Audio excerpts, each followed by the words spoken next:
मनुष्य क्यों व्यर्थ की बातों में उलझा रहता है?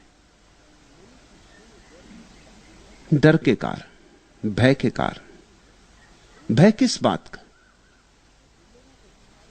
एक ही भय है जो लोगों को छाया की तरह पीछा कर रहा है 24 घंटे जागते सोते, और वह भय यह है कि अगर मैं व्यस्त न रहूं, उलझा न रहूं, तो कहीं मुझे मेरे भीतर का शून्य ना दिखाई पड़ जाए, कहीं वो अतल खाई ना दिखाई पड़ जाए।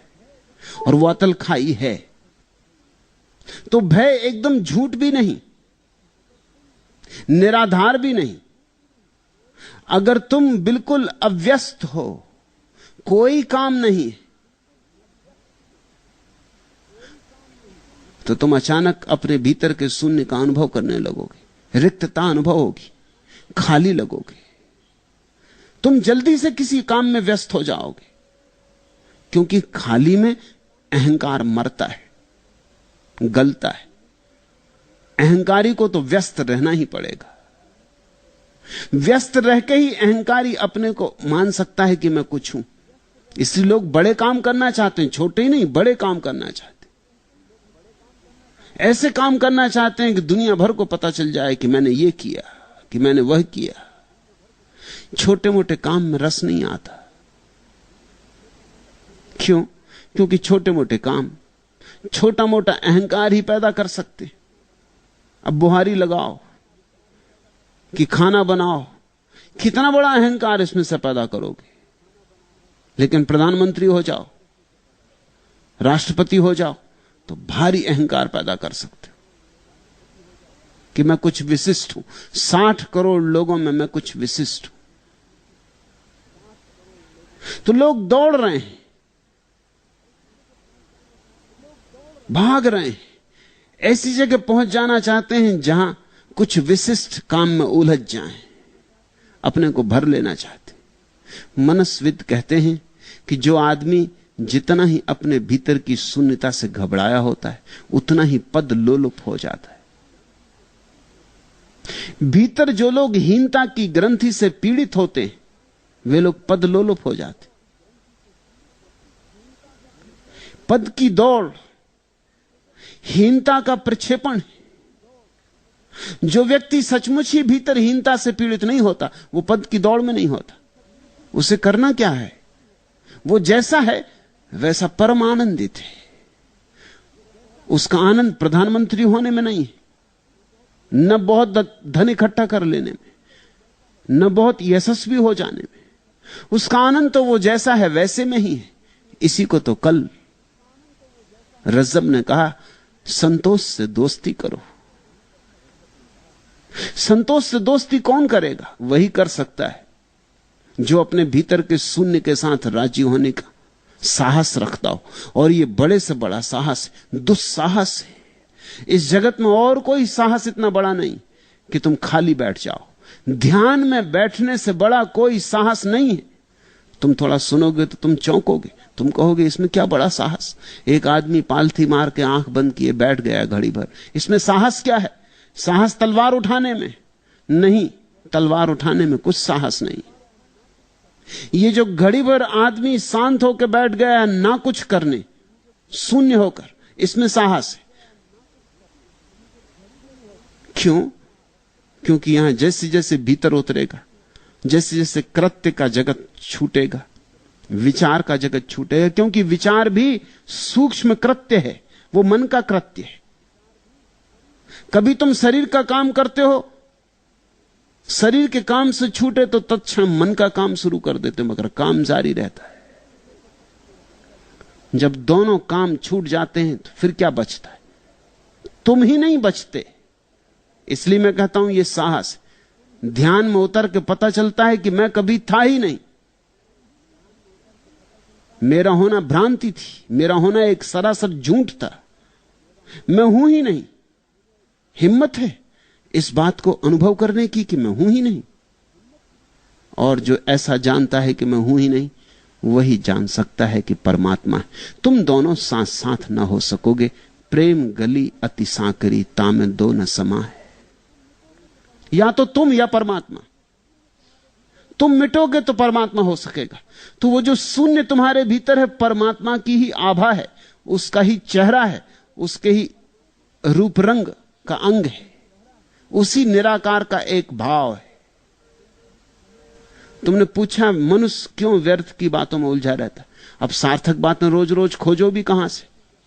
सार्थक बात ही क्या है? सभी बातें व्यर्थ की। सुबह से उठे अखबार पढ़ लिया, तुम सोचते हो कुछ सार्थक काम कर रहे हो। दिल्ली में किस पागल को जुकाम हो गया, किसको क्या हो गया, तुम सोचते तुम सार्थक बातें पढ़ रहे हो? तुमको बड़ी काम की बातें पढ़ रहे हो।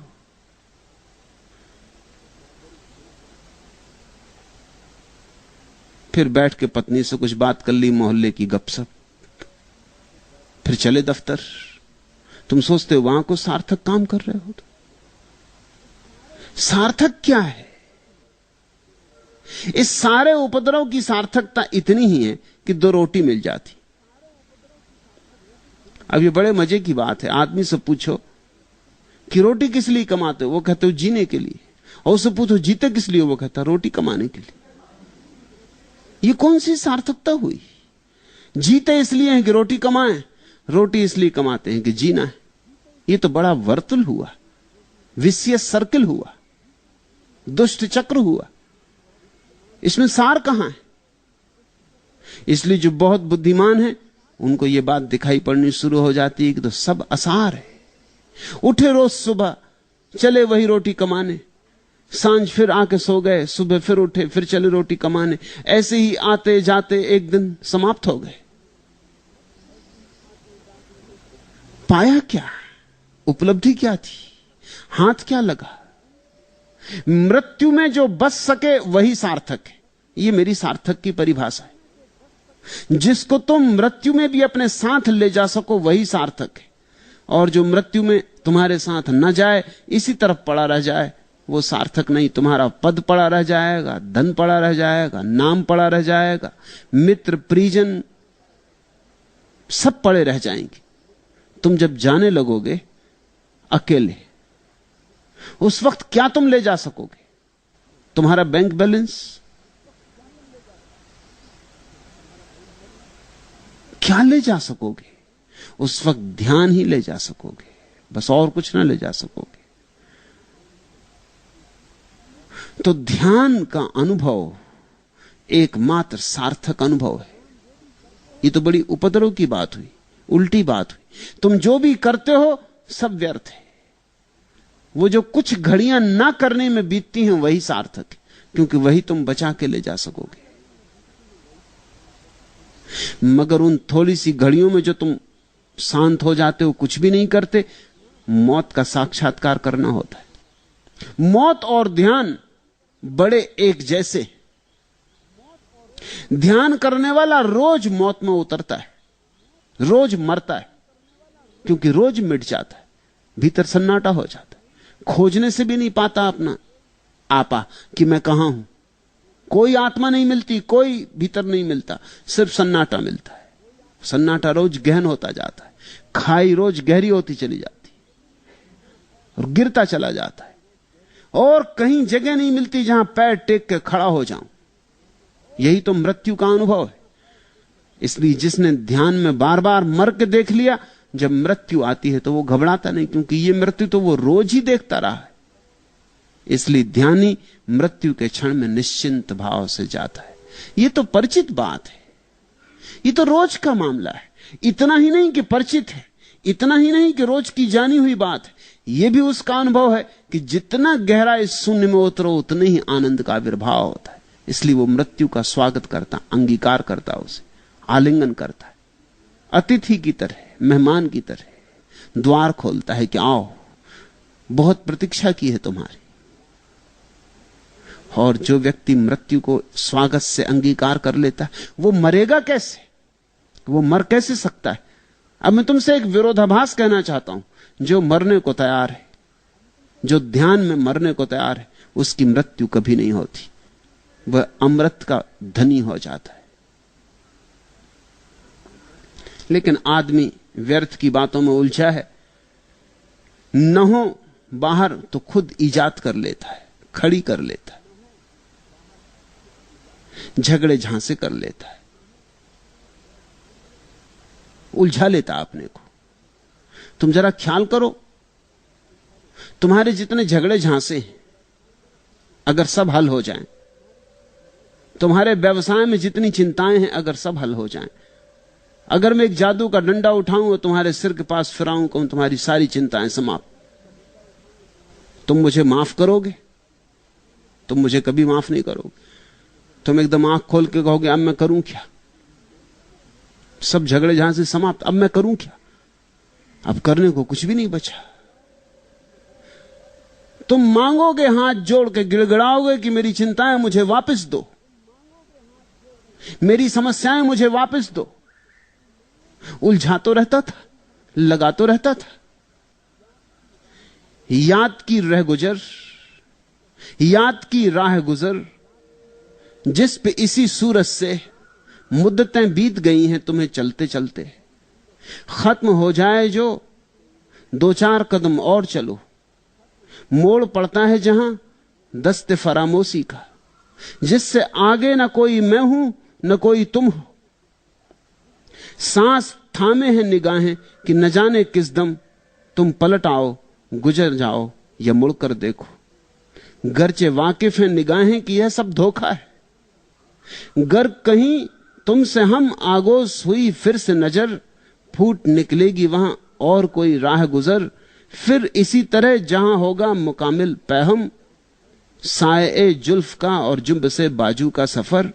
दूसरी बात भी झूठी है कि दिल जानता है, यहां कोई मोड़, कोई दस्त, कोई घात नहीं, जिसके पर्दे में मेरा माह रवां डूब सके।